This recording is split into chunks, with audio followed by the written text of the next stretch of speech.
Hi and welcome to this video log with me, Wayne, from swimmingcyclingrunning.com.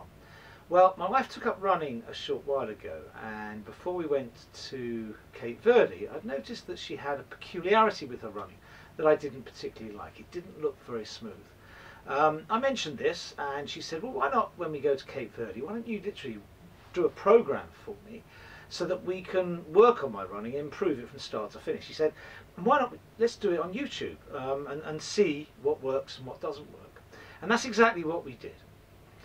Now the aim is actually to improve her running, so the program effectively went from a little bit of running to see what she was doing, and then some drills to improve that, more drills, and then back to running, slowly but surely increasing the distance, back to some drills, and then seeing what happened at the end.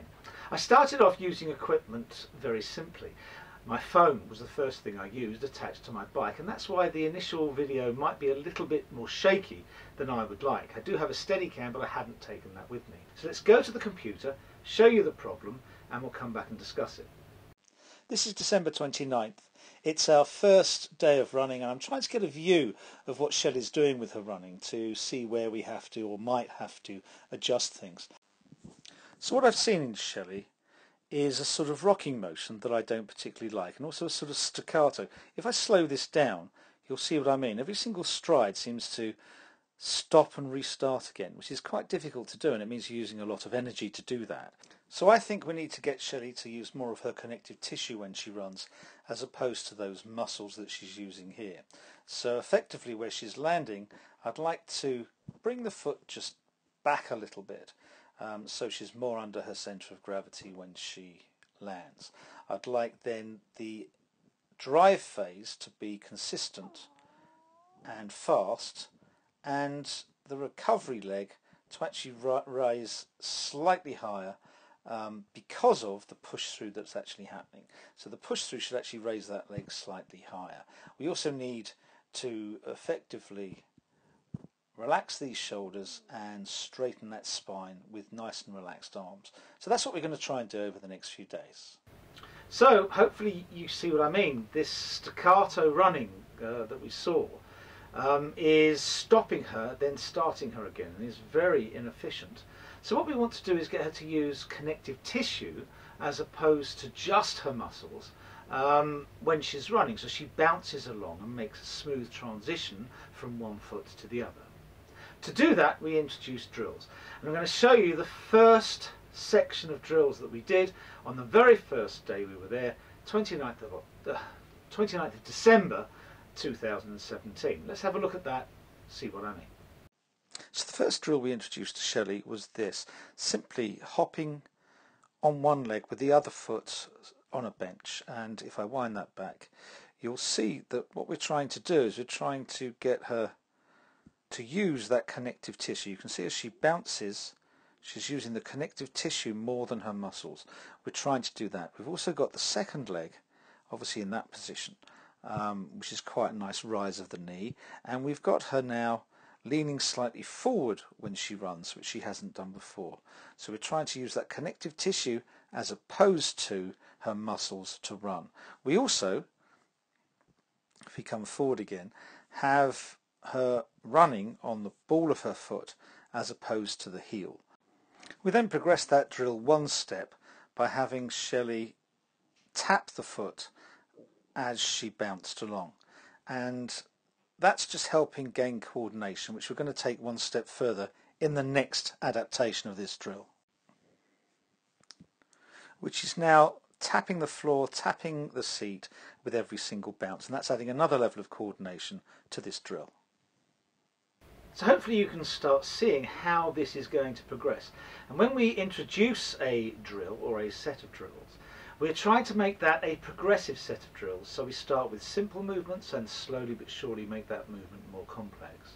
Now if you can do that especially if you're coaching, but even if you're doing these things, try and make the simple get slightly more complex each time. And that way you've practiced the simple and the more complex becomes that much easier. And that's true if you're talking of swimming, running, or even cycling as a coach or as a participant. So try and think of that if you're actually doing this yourself. So most of the drills we've chosen are to make Shelley think about landing very fast on the ball of her foot, or flat-footed if possible, and to raise that heel up. So these are butt flicks. As you can see, she's landing in the right place and quickly lifting her foot off the ground to flick that foot up behind her, which is how we actually want her to run. Another thing we'd do was we'd go forward one leg with the drill and then backwards the other leg. And you can see you have to bounce when you run backwards. You have to land effectively on the ball of your foot with your weight over your leg, which is something we want Shelley's body to understand it has to do. The next progression was to high knees, and you can see once again, if we slow this down, we have that foot landing underneath the body. We're re-emphasizing that, and we're trying to get her to go fairly fast feet and raise that knee up if we could. We've got a fairly good body position, and again, every single thing is just re-emphasizing good running for Shelley. Another drill that's really good for developing a nice bouncy stride is the sideways running, and with this what you really want to do is rotate the hips around that way, and then of course the other way. You want to rotate the hips while keeping the shoulders, if you can, dead still. If you can keep them dead level, not still. It can be difficult to get this one because you can see Shelley there leaping a bit, and it gets a bit funny, but it's a good drill to do to actually develop that nice bounce. We then attempted another drill, which was 2 hops on the right leg, 2 hops on the left leg, and then 4 jogs.